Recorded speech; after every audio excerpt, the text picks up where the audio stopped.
जे milky toners असतात, ज्याचं टेक्स्चर खूप माइल्ड असतं किंवा काय म्हणू आपण त्याला, काय म्हणतात रे, करू नका, नाहीतर तुमचं थोबाड माकडासारखं दिसायला चालू होईल. म्हणजे काय वेगळंच, लाल भडक तर होणार, नाहीतर काळं तर पडणार. दोन्हीपैकी एक काय तर होणार म्हणजे होणार. मी रिसेंटली एक 10 दिवस झालं ही गोष्ट वापरते. जबरदस्त भारी, म्हणजे चेहरा कोरडाच पडत नाही, एवढं भारी. याने तुमची स्किन ग्लोईंग होतेच, म्हणजे ग्लो असा पळत यायला पाहिजे त्याच्या मारे. एवढं कोल्हापुरी बोलायचं नाही. कसं आहे, ती फ्लो आहे, म्हणजे असं ते येतेच आपोआप बोलता बोलता. त्यामुळे सॉरी, प्लीज माझ्या भाषेवर जरासं जाऊ नका. थंडी चालू झाली की काय झोप लागते, अरे अरे अरे, शेवट शेवट डोळं उघडायचं म्हटलं तरी उघडत नाही. पण बरेच लोक असे आहेत की त्यांच्या झोपात उडतात, त्यांना कळत नाही की थंडी चालू झाल्या, आता स्किनची वाट लागायला, काय वापरायला पाहिजे काय वापरायचं नाही, स्किन केअर रुटीन कुठलं फॉलो करायला पाहिजे आणि कुठले स्किन केअर प्रोडक्ट्स आपल्याला आता वापरायला पाहिजे. आणि या भावनेच्या भरात आपण सगळ्यांचे व्हिडिओ छान मारल्यात, म्हणजे हिनं काय सांगितलं, तिनं काय सांगितलं, ही हे प्रोडक्ट सांगितल्या म्हणजे हे भारी असणार आहे, तिने हे स्किन केअर रुटीन फॉलो करायला सांगितलं म्हटल्यावर ते भारी असणार आहे. मग आपण म्हणतोय की यार, ही तर म्हणाल्या एक्सपोलिएट करायचं, ती दुसरी तर म्हणाल्या एक्सपोलिएटिंग करायचं नाही, नेमकं करायचं तर करायचं काय, जॉब छोड दे, असं अजिबात करायचं नाही आहे. हे सगळं कन्फ्युजन तुमचं याच व्हिडिओमध्ये दूर होणार आहे. आजचा व्हिडिओ अतिशय इन्फॉर्मेटिव्ह आणि इंटरेस्टिंग सुद्धा असणार आहे. या व्हिडिओमध्ये मी तुम्हाला एक चांगलं स्किन केअर रुटीन सांगणार आहे, जे मी स्वतः फॉलो करते. गावाचं बघून नाही, स्वतः अनुभव घेतलाय, स्वतःच्या खिशार पहिला जाळलाय, स्वतःच पैसे फुकल्यात आणि मग त्यातले थोडेफार स्किन केअर प्रोडक्ट्स मला सूट झाल्यात आणि मग असं जरा चांगलं स्किन केअर रुटीन ठेवले. त्यामुळे आता लांबड न लावता पटकन व्हिडिओला सुरुवात करूया. पहिली गोष्ट जी आपल्या सगळ्यांना करायची आहे ती म्हणजे switch your skin care products किंवा switch your skin care routine. बऱ्याच लोकांना असं कन्फ्युजन होते की थंडीमध्ये त्यांची स्किन ड्राय होते आणि उन्हाळ्यामध्ये त्यांची स्किन ऑइली दिसायला चालू होते. Regularly most of the time त्यांची स्किन ऑइलीच असते, पण थंडीत एकदमच जराशी कोरडी पडायला चालू झाल्यावर ते एकदम कन्फ्युज होतात की कोणते प्रोडक्ट्स वापरायला पाहिजे आणि कसं स्किन केअर रुटीन आपल्याला डेव्हलप करायला पाहिजे, म्हणजे आपली स्किन छान अशी हेल्दी आणि ग्लोईंग राहील. तर मी सगळ्यांना एकच ॲडवाइस देईन की जेंटल स्किन क्लिन्झर्स किंवा जेंटल प्रॉडक्ट्स वापरायला चालू करा. भले तुमची स्किन कसलीही असू दे, तुमची स्किन ऑइली असेल, ड्राय असेल किंवा ॲक्ने प्रोन असेल, कॉम्बिनेशन असेल, कोणतीही असू दे, हिवाळा आला म्हटलं की जेंटल स्किन क्लिन्झर्सच वापरायची. आता तुम्ही जो रेग्युलर फेस वॉश वापरताय त्याला जरासं टाटा बाय बाय करा. मी माझं एक्झाम्पल सांगते तुम्हाला. मी डमाकोचा 1% kojic acid face wash regularly वापरते. मग थंडीमध्ये काय होतं, तो फेस वॉश मला सोडायला नको होते कारण तेवढा माझ्या स्किनला मस्त पद्धतीने सूट झालाय. पण थंडीमध्ये ज्यावेळी मी तो फेस वॉश वापरते तेव्हा एकदमच स्किन थोडीशी ड्राय होते आणि काय लावलं नसलं की मी एकदम असं हसताना असं इथे चरचरल्यासारखं होते, नाकाच्या भोवती एकदम स्किन फुटलेली दिसत्या, गाल असे एकदम टाईट, अरे गाल असे एकदम कोणतरी टाईट पकडल्यासारखं होते. मग स्किनमध्ये खूप प्रॉब्लेम्स येतात. अशा वेळेला असे जे थोडेसे स्ट्रॉंग फेस वॉशेस असतात त्यांना थोडंसं बाजूला ठेवायचं आणि जेंटल स्किन क्लिन्झर्स तुम्ही वापरू शकताय. त्याच्यामुळे तुमची स्किन क्लीन सुद्धा होते, प्लस तुमच्या स्किनचं जे एक्स्ट्रा ऑइल असतं ते अजिबात निघून जात नाही आणि तुमची स्किन खूप छान, म्हणजे खूप छान राहते. तुम्ही फक्त स्विच करून बघा प्रॉडक्ट, हळूहळू त्याचे रिझल्ट्स तुम्हाला जबरदस्त बघायला मिळतील. आणि तरी सुद्धा तुम्ही जो रेग्युलर फेस वॉश वापरताय त्याच्यासोबत जरा जास्तच ॲडिक्टेड असाल तुम्ही, तुम्हाला वापरायचंच आहे, तर असे जे स्ट्रॉंग फेस वॉशेस असतात ते आठवड्यातून तुम्ही एकदा किंवा दोनदा वापरू शकताय डीप क्लिनिंगसाठी. पण रेग्युलर जेव्हा क्लीन करताय त्यावेळी मात्र तुम्ही नॉर्मल पाण्याने चेहरा धुतलात तरी चालते. प्रत्येक वेळी आपल्याला फेस वॉश लावायलाच पाहिजे हा एक गैरसमज आहे.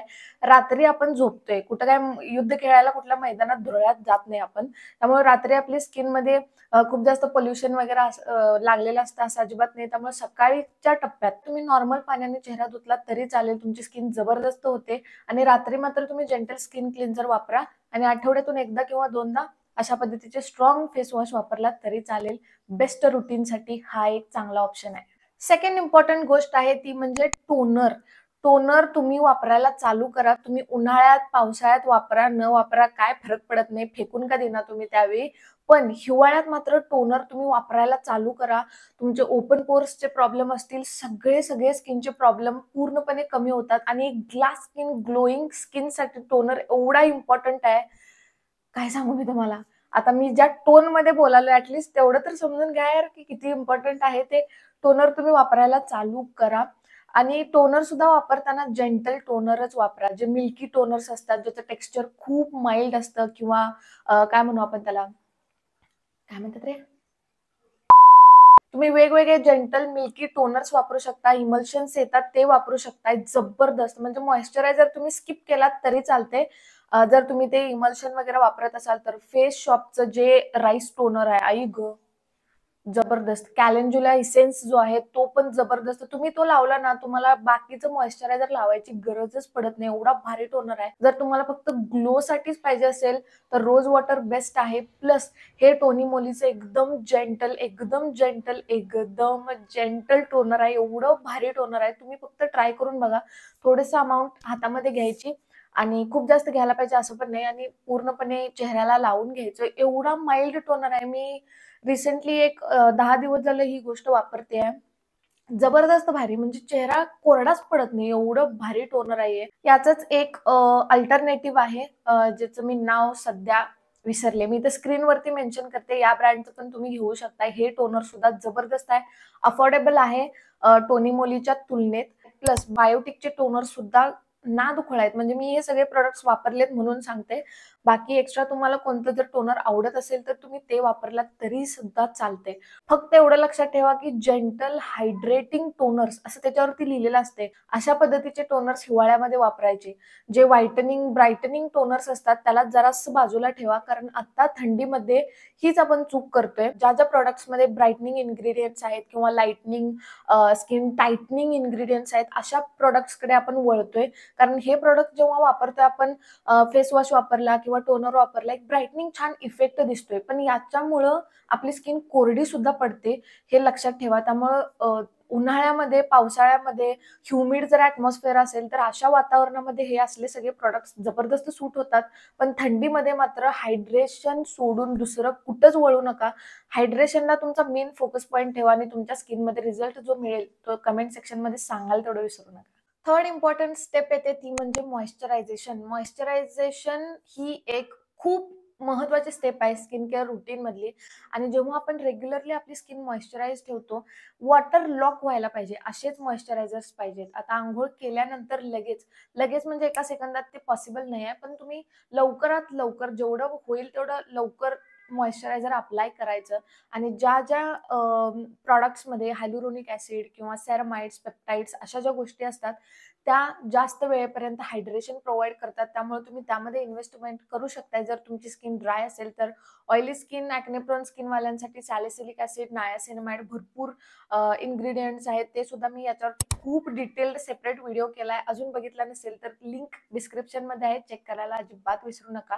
चौथी महत्वाची गोष्ट आहे ती म्हणजे सिरम्स. तुम्ही सिरम्स वापरायला चालू करा. मी खरोखर सांगते तुम्हाला, जर तुम्हाला हिवाळ्यामध्ये छान अशी ग्लोईंग, तुकतुकीत, नितळ जर स्किन पाहिजे असेल, खरोखर या शब्दांसारखीच जर स्किन पाहिजे असेल, सिरम्स वापरायला चालू करा. सिरम्सचे जे रिझल्ट्स आहेत त्याला तोडच नाही. म्हणजे एवढं भारी. आता तुम्ही काय करू शकताय, हायलुरोनिक ऍसिड असलेले सिरम्स वापरू शकताय. जबरदस्त भयानक हायड्रेशन तुम्हाला मिळते आणि तुमची स्किन कोरडीच पडत नाही. फक्त हायलुरोनिक ऍसिडचे जे सिरम्स असतात ते थोडेसे डॅम्प स्किनवरती लावले तरी चालतात. काय अडचण येत नाही, कारण ते मॉइश्चरायझेशनच तुमच्या स्किनला प्रोव्हाइड करत असतं. त्यामुळे डॅम्प स्किनवरती जेव्हा आपण असे प्रोडक्ट, डॅम्प म्हणजे ओली त्वचा, तर अशा स्किनवरती जेव्हा आपण अप्लाय करतो त्यावेळी वॉटर लॉक होतं, पाणी लॉक होतं आणि त्याच्यामुळे ते जास्त वेळेपर्यंत आपली स्किन थोडीशी ग्लोई दिसते, छान हायड्रेटेड, असं तटतटल्यासारखी वाटत नाही, कोरडी पडत नाही. त्यामुळे डॅम्प स्किनवरती तुम्ही आरामात अप्लाय करू शकताय.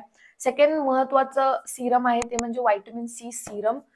की इन्ग्रेडियंट आहे, म्हणजे तुम्ही फक्त तुमच्या स्किन केअर रुटीन मध्ये इन्क्लूड करा. जर तुमच्या स्किनवरती टॅनिंग असेल, पिगमेंटेशन असेल, डार्क सर्कल्स, डार्क स्पॉट्स असतील, काहीही तुम्हाला स्किनचा प्रॉब्लेम असू दे, तुमच्या स्किनवरती ग्लोच नाही आहे, तर vitamin C serum best option आहे.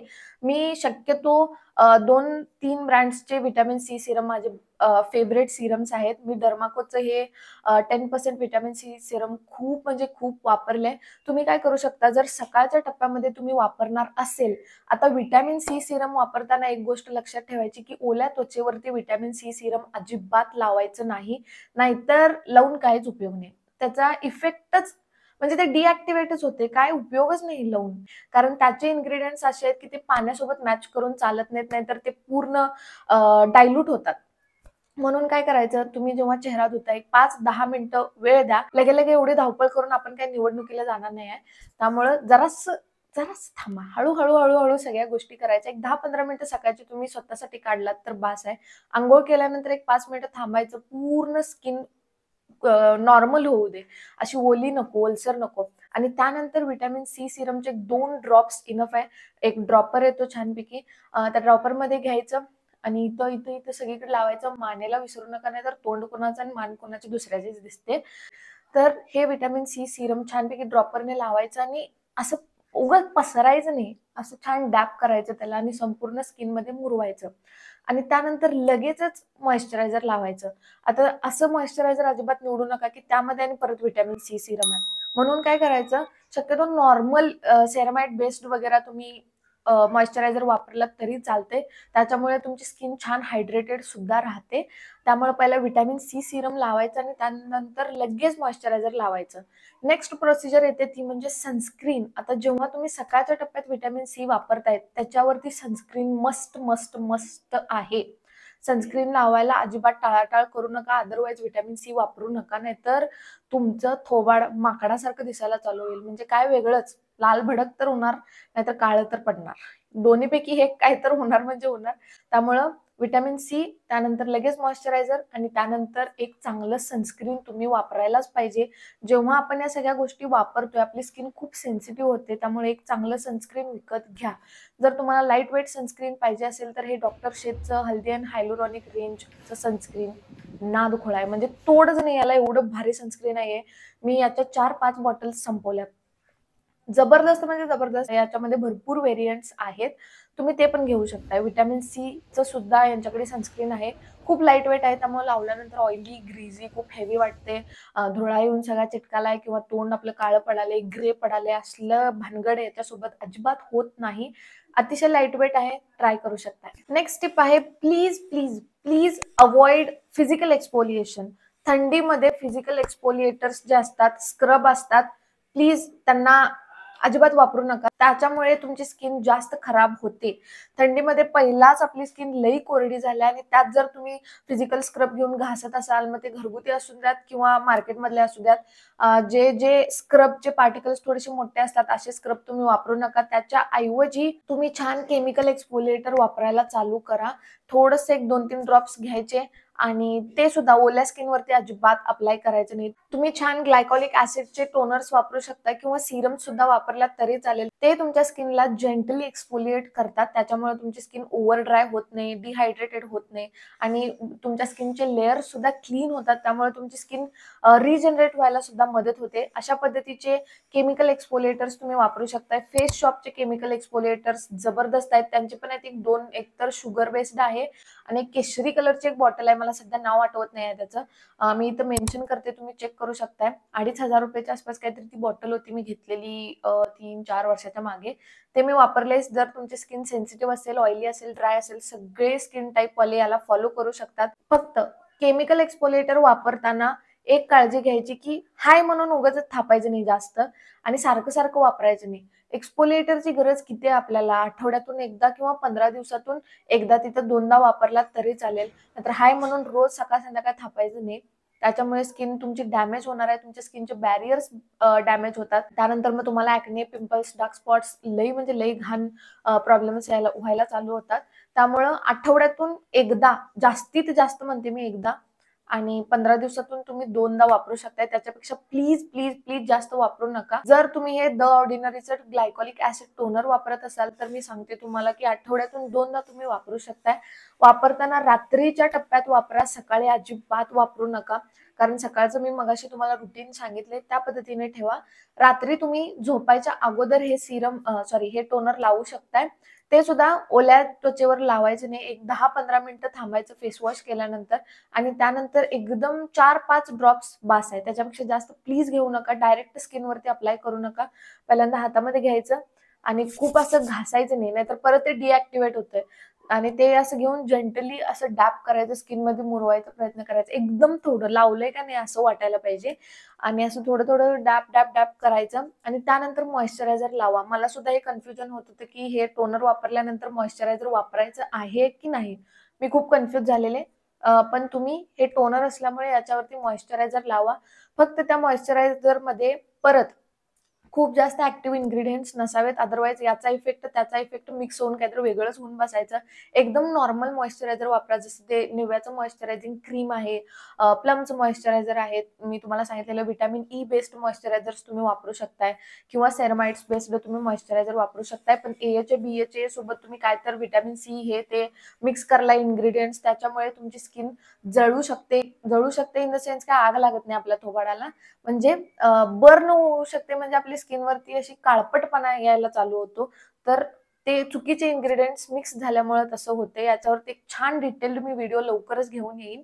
आता एवढं लक्षात ठेवा की जेंटल मॉइश्चरायझरच वापरायचे जेव्हा आपण एक ऍक्टिव्ह इन्ग्रेडियंट सिरम किंवा टोनर किंवा केमिकल पील्स एक्सफोलिएटर्स वापरतो तेव्हा. ओके, तर आय थिंक मी सगळ्या बऱ्यापैकी गोष्टी तुम्हाला सांगितलेल्या आहेत. आणखी एकदा एक छान रिवाइंड करते मी की पहिलं जेंटल स्किन क्लिन्झर तुम्ही वापरायचं, अजिबात हार्श प्रॉडक्ट्स वापरू नका जर तुम्हाला एक चांगला ग्लो पाहिजे असेल तर. सेकंड, तुम्ही टोनर वापरायला चालू करा आणि ते टोनर सुद्धा मिल्की टेक्स्चर वाले किंवा जेंटलच असायला पाहिजे. तिसरं मी गोष्ट सांगितली की मॉइश्चरायझेशन, टोनर वापरल्यानंतर छान चेहरा मॉइश्चराईज करायला अजिबात विसरायचं नाही. सेकंड, सिरम तुम्ही वापरायला चालू करा. सकाळच्या टप्प्यात व्हिटॅमिन सी लावणार असाल तर मी रुटीन सांगितलं, पहिल्यांदा फेस वॉश करायचा, त्यानंतर स्किन थोडीशी ड्राय होऊ द्यायची, मग व्हिटॅमिन सी सिरम लावायचं, त्याच्यावरती मॉइश्चरायझर लावायचं आणि मग सनस्क्रीन लावायचं. त्याच्यावरती मग तुम्ही टोनर वगैरे अजिबात वापरू नका. सिरम, मॉइश्चरायझर, सनस्क्रीन असं तुमचं रुटीन असायला पाहिजे.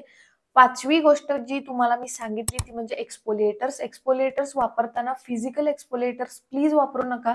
वापरणारच असाल तर 15 दिवसातून एकदा, त्याच्यापेक्षा जास्त अजिबात वापरू नका. आणि त्यात पण वापरताना उगाच भांडी घासल्यागत थोबाड घासायचं नाही, नाहीतर भांड्याचं जसं कात निघतं तशी थोबाडाची निघली म्हणजे अवघड होऊन बसायचं.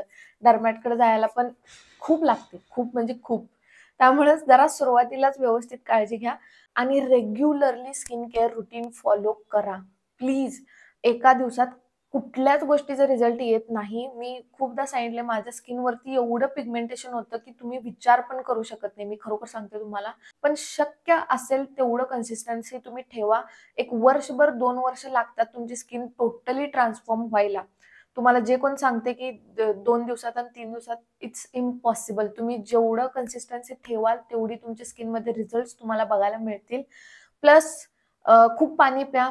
8 ते 10 ग्लास किंवा 2 ते 3 लिटर पाणी जर तुम्ही रोज पित असाल, वेगवेगळे सीजनल फ्रुट्स खावा, घरचं खावा, याने तुमची स्किन ग्लोईंग होतेच. म्हणजे ग्लो असा पळत यायला पाहिजे त्याच्या मारे. एवढं कोल्हापुरी बोलायचं नाही. कसं आहे, ती फ्लो आहे.